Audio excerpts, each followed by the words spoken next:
Something is wrong. What? What's wrong?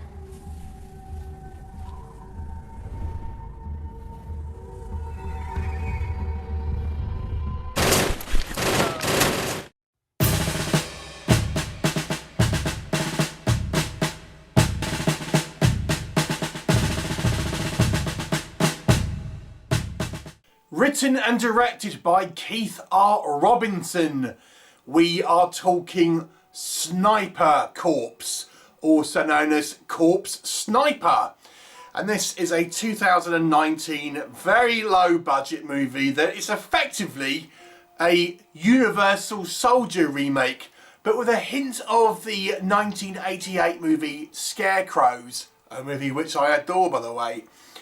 Now, the story of this one focuses on a woman who is a widow of a British serviceman killed, but the body has gone missing.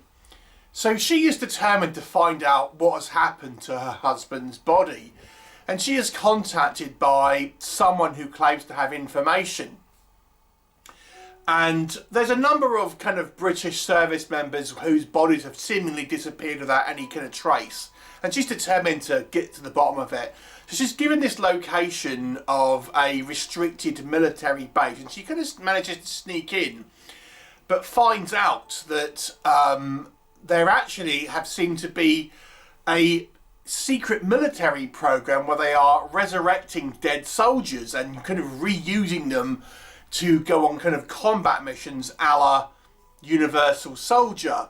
Now, unlike Universal Soldier, these are decomposed, zombie, rotting soldiers who are not, you know, a hunky Jean-Claude Van Damme. These are, you know, desecrated, rotten, proper zombie-looking people. Now, she's been given this software by this contact where she's able to kind of scan the face of these corpses, so to speak, and it's able to, with kind of facial recognition with the bones and stuff, able to determine who it is. And she ends up kind of running into one of these kind of soldiers, and it turns out that it's this facial recognition does recognize him, and she basically is able to kind of get him to remember his kind of family and stuff. It's not her husband, it's someone else, but she's able to kind of bring up pictures of, you know, his wife and kid, and ultimately kind of triggers kind of a memory and kind of snaps this soldier back into some type of consciousness. And now the kind of the military bosses want to find out what's gone wrong here, and there seems to be like two levels of zombie soldiers. There's the kind of like the rejects, and then the kind of like the proper successful kind of subjects who have gone, you know, have been, they're kind of battle-hardened and stuff. And there's a variety of them running around out here, and this woman now has this kind of protector, this kind of zombie who's remembering his kind of family and is able to have a little bit of autonomy, and he has to face off against other kind of zombies and the actual kind of military itself. What will happen? You'll have to watch the movie and find out. So I'm going to level with you right now. I cannot say that this is a good movie, but I'm going to say I actually kind of enjoyed this one. This is a film where I can't critically say this is a well-made film, it's well put together, but I enjoyed it. I enjoyed this movie, what can I say? But let me just go through and try and enunciate a little bit about what works in this movie and why I enjoyed it. But let me see if I can give it any critical plaudits. So I do think this movie has some emotional resonance, and this is kind of why I think it appealed to me. Now, I found the kind of the story here, it is very, very similar to Universal Soldier. It's like 100th of the budget. This is a real low budget movie. But what I did think this movie had was some emotive moments with this kind of soldier, because he's not like you know, as I say, a guy who looks just human. He looks like a proper zombie, but he slowly starts to kind of remember more and more, and he has to keep looking at the picture of his family and stuff to get his kind of memories back. And I actually found it. I thought, you know what? This actually has some quite good emotional beats. And I think I don't think the acting is particularly strong, but I actually have to say, I think the interplay between this woman and the way she's kind of talking to this kind of dead soldier, I don't know, it's something about it. It just kind of rang true in a way where I think she was kind of just going about it in such a matter-of-fact way and trying to kind of like tell him about his family and giving information, and he's sort of this slow realization about what has happened to him. And I just thought it was well done, and I actually think it's genuinely hit some kind of quite emotional beats. And I've got to say, and without spoiling anything, as the film goes on, you kind of get quite attached to him. You kind of feel bad because, you know, he ultimately looks, you know, he looks like a zombie, and he's like, well, what are you going to do? You know, and it's like, again, I don't want to spoil anything for you, but some of the kind of the dialogue sequences and what he wants, I just thought was like, it was kind of well done, I've got to say. So there's that. I also think some of the production design here, I kind of liked it. So this movie is nearly entirely shot in the dark. Now, a lot of low budget movies, they use a technique called day for night, where they actually kind of shoot during the day and just use a filter to make it look like twilight or in the night, and it looks terrible.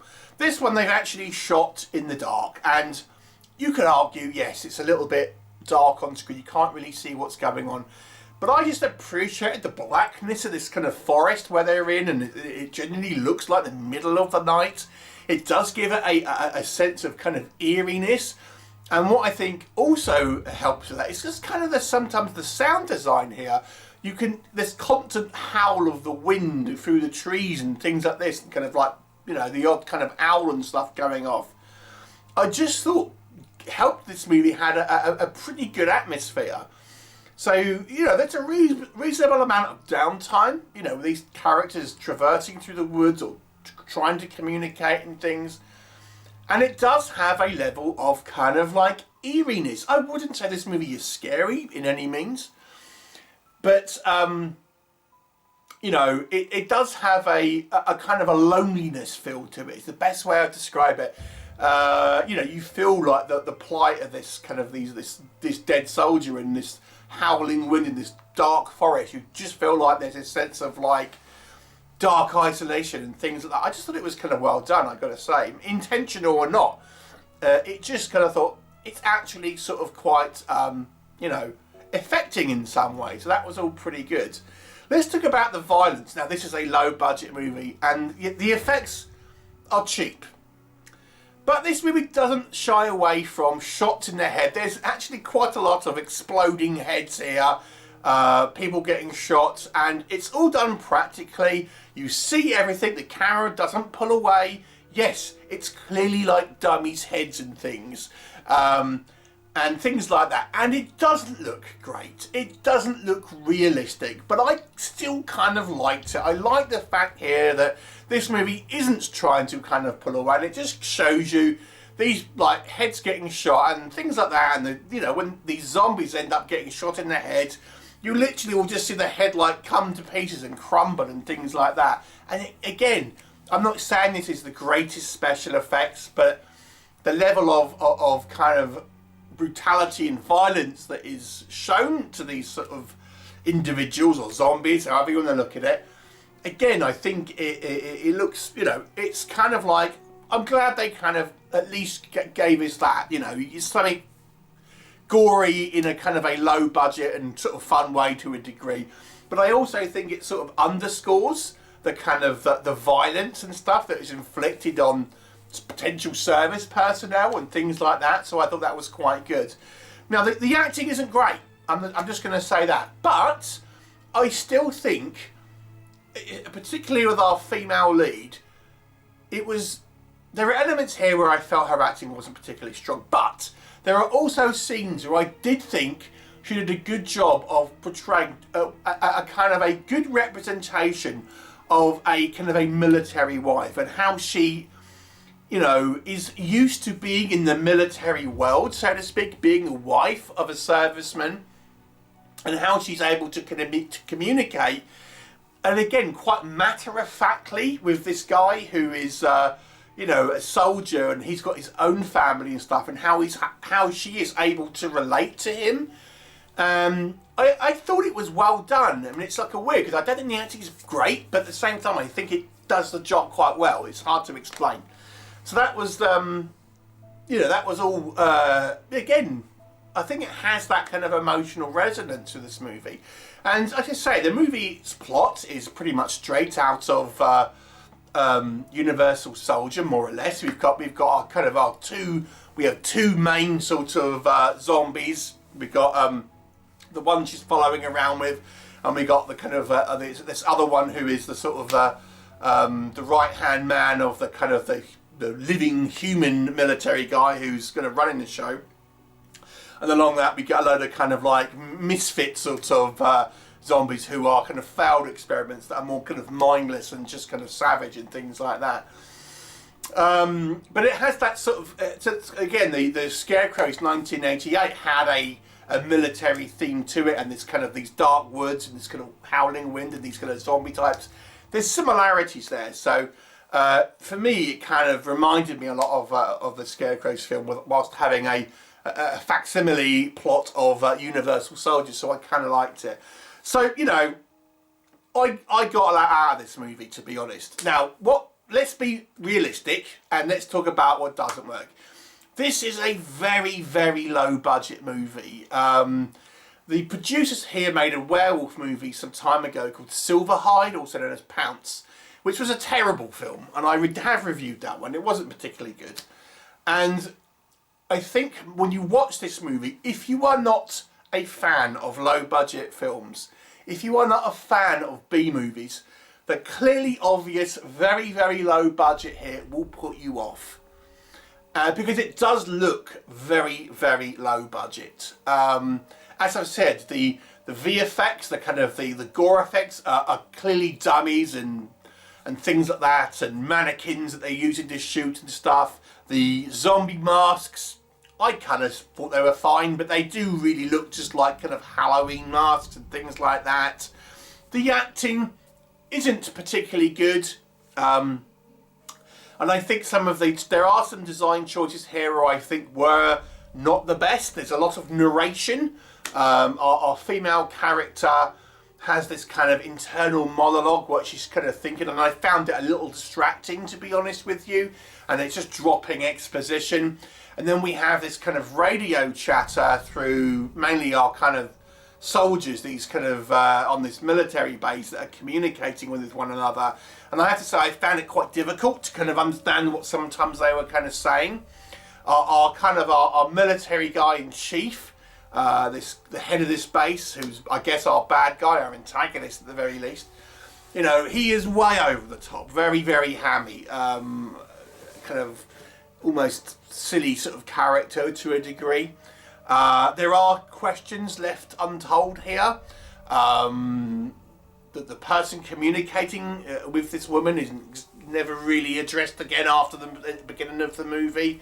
You know, the aftermath of the movie, again, I think it needed a little bit more context about kind of what happened.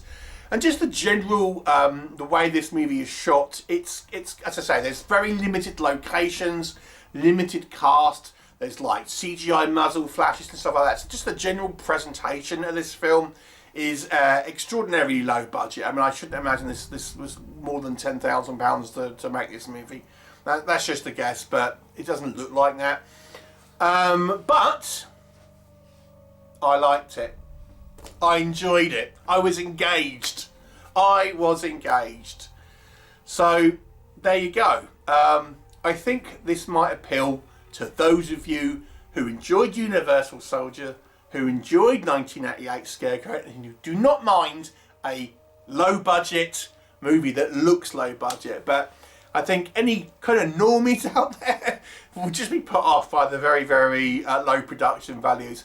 Now, I can't say this is a legitimately and critically good film because it's such a low budget film and there's obviously vast limitations here. So the best I can really give it, to be honest with you, is a 5 out of 10. Because I think some of the ambition here, some of the kind of the emotional resonance does kind of shine through the budget limitations here, and this is what makes it, I think, a watchable film. So I'll give it a 5 out of 10, kind of a average film to a degree. But as I say, the ambition here outstrips maybe the budgetary limitations. If you like low budget films, I'd check it out. It's on YouTube. 5 out of 10. Have you seen it? What did you think of it? Leave me a comment, and I'll look forward to seeing you next time.